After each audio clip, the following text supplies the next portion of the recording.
আজকে আপনাদের জাপানের দুর্গম পাহাড়ি অঞ্চলের এমন একটা গ্রামে ঘুরতে নিয়ে যাব যে গ্রামটা প্রায় জনমানব শূন্য, কিন্তু যখনই আপনি গ্রামের ভিতর দিয়ে হেঁটে যাবেন আপনি চারিপাশে অনেকের উপস্থিতি টের পাবেন। কথাটা শুনতে একটু ভুতুড়ে মনে হলেও এর পিছনে আছে খুব সুন্দর একটা ইতিহাস। জাপানের তোকুশিমা প্রিফেকচারের মিয়োশি শহরের 439 নম্বর রুটের পাশে এক দুর্গম পাহাড়ি অঞ্চলে অবস্থিত নাগোরো বা কাকাতুয়ার গ্রাম, যাকে জাপানিজে বলে কাকাশিনো সাতো। একটা সময় এই গ্রামের জনসংখ্যা প্রায় 300 জন থাকলেও ক্রমাগত জাপানের জনসংখ্যা হ্রাসের ফলে এখন এসে দাঁড়িয়েছে মাত্র 25 জনে। সীমার একটা অদ্ভুত গ্রাম।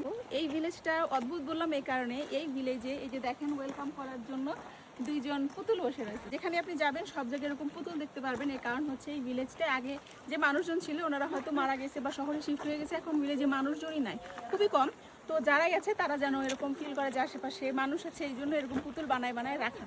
এই গ্রামের প্রধান আকর্ষণ হচ্ছে বিভিন্ন ধরনের আর বিপুল সংখ্যক কাকতাড়ুয়া দেখার আনন্দ। পাহাড়ের গভীরে অবস্থিত এই গ্রামে 350টিরও বেশি কাকতাড়ুয়া আছে।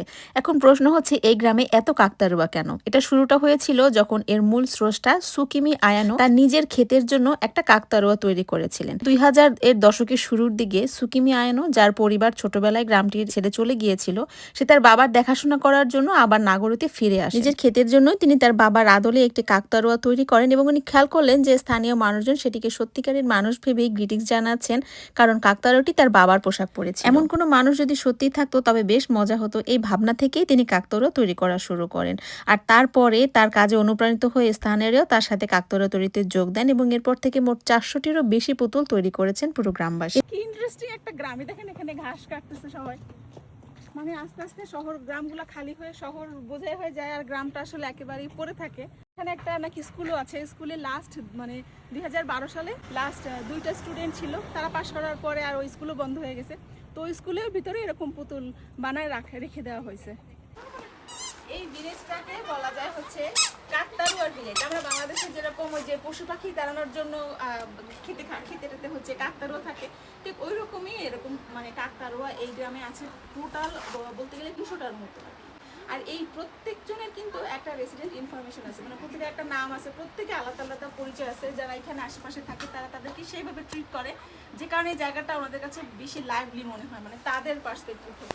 এদের মধ্যে অনেকগুলো গ্রামের বর্তমান এবং প্রাক্তন বাসিন্দাদের আদলেই তৈরি করা, আবার কিছু কিছু পুতুল কাল্পনিক চরিত্র। 2012 সালে গ্রামের প্রাথমিক বিদ্যালয়ের শেষ 2জন স্টুডেন্ট পাশ করার পরে সেই স্কুলটিও বন্ধ হয়ে যায় এবং সেখানেও কিন্তু প্রচুর সংখ্যক পুতুল রাখা হয়েছে। আপনারা যে কেউ চাইলে কিন্তু গ্রামটি ঘুরে বেড়াতে পারবেন এবং অতীতের এক ঝলক দেখতে পুরনো স্কুলটিতেও প্রবেশ করতে পারবেন। আমরা যখন রাস্তা দিয়ে হেঁটে যাচ্ছিলাম, পুতুলগুলোর গায়ের পোশাক আশাক দেখে এত পরিষ্কার পরিচ্ছন্ন লাগছিল, মনে হচ্ছিল এগুলো মনে হয় রেগুলার ওয়াশ করা হয়, না হলে বৃষ্টিতে ভিজে তারপরে রোদে বা বালিতে কোনো রকম দাগ তো পড়ার কথা। ভুতুরে গ্রাম লাগতে পারে কেউ যদি একা আসে, কারণ চিন্তা করেন যে আশেপাশে কিচ্ছু নাই, মানুষ নাই, জন নাই, খালি খালি কতগুলো পুতুল।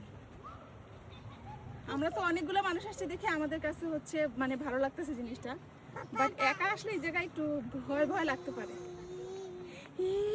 আমাদের অনেক ইচ্ছা ছিল যে আমরা স্কুলটা দেখবো, যে এই কারণে হেঁটে আমরা প্রায় 10-15 মিনিট যাওয়ার পরেই স্কুলটা পেয়ে গেলাম। এটা হচ্ছে সেই প্রাইমারি স্কুল, এটার মাঠ আছে, তারপরে স্কুলের বিল্ডিং আছে, সবই আছে, শুধু নাই কোনো মানুষ। এটা আমরা সৌগাক্যর ভিতরে ঢুকছি, এখানে সব দেখে মনে হবে এখানে এগুলা সব পুতুল। মনে হচ্ছে না যে মানুষ কিছু একটা করতেছে। এখানে কিন্তু প্যারেন্টসরা আসছে, দেখেন এই প্যারেন্টসের হাতে একটা ছোট বাচ্চা আছে। সত্যি মনে হচ্ছে কি খুব ব্যস্ত, মানে সবাই অনেক কিছু করতেছে। এখানে যে ওনারা খেলছে কোনো একটা খেলা, সাফানদের স্কুলের খেলা আপনারা দেখছেন, দড়ি টানাটানি খেলা। তো সেই দড়ি টানাটানি খেলায় কে জিতছে, এরকম খেলতে খেলতে সবাই একদম তো শুয়ে পড়ছে ওরা।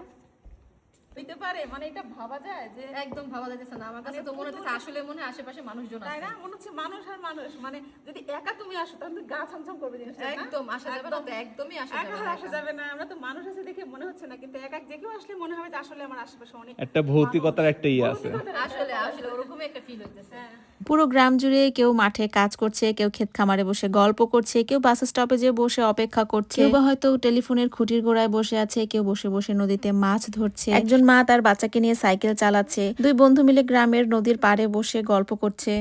মিলে হয়তো সবাই মিলে কাজকর্ম করে কর্মীরা ক্লান্ত হয়ে বসে বিশ্রাম নিচ্ছে। এমন শত শত পুতুল আপনারা ওখানে দেখতে পারবেন এবং প্রত্যেকটা পুতুল দেখে আপনার মনে হবে যে জীবন্ত কাহিনী। এবং আরো ইন্টারেস্টিং ব্যাপার হচ্ছে এই প্রত্যেকটা কাকতাড়ুয়ারই কিন্তু একটা নিজস্ব আইডেন্টিটি আছে এবং এই কাকতাড়ুয়াগুলোর তালিকা মিসেস আয়ানো, যে হচ্ছে এই কাকতাড়ুয়াগুলোর মূল স্রষ্টা, তার পৈতৃক বাড়ির একটা রেস্টরুমে রাখা এবং এতে প্রতিটা কাকতাড়ুয়ার নাম, তার ব্যক্তিত্ব, তার পিছনের গল্প এবং অন্যান্য অনেক তথ্য লেখা আছে। এই গ্রামের যে কজন বাসিন্দা অবশিষ্ট আছে তারা কিন্তু এই কাকতাড়ুয়াগুলোকে সেইভাবেই ট্রিট করে এবং এই ডলগুলোকে তারা সেই নামেই ডাকে, যে কারণে যখন তারা আশেপাশে হেঁটে বেড়ায় গ্রামে, তাদের কাছে মনে হয় সবকিছু একদম জীবন্ত। নিজেদের একাকিত্ব দূর করতে অথবা প্রিয় মানুষের মেমোরিগুলোকে জীবন্ত রাখতে এই প্রচেষ্টা তাদের।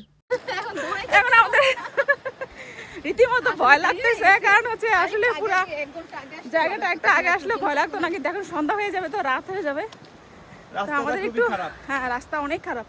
এখানে একদম ওয়ান ওয়ে একটা রাস্তা, তো এখানে কিছু কিছু বাসায় মানুষ আছে মনে হয়, যেমন এই যে আমার পিছনে এই বাসাটা আছে, ওইখানে দেখে মনে হচ্ছে এখানে গাছপালা দেখে যে এখানে মানুষ থাকে। বাট এই যে এই বাসাটায় মানুষ নাই, যে বাসায় মানুষ নেই সেই বাসার সামনেই এরকম 3-4টা পুতুল দাঁড় করানো। চিন্তা করা যায় একটা গ্রামে কোনো বাচ্চা নাই, শুধু সবাই হচ্ছে এল্ডারলি পিপল, বয়স্ক মানুষ, আর এই যে এই পুতুল পুতুল ভরা একটা গ্রাম। জানি মনে হয় যে এই গ্রামে অনেক মানুষ আছে। কি একটা কনসেপ্ট, তাই না? একটা অদ্ভুত গ্রাম।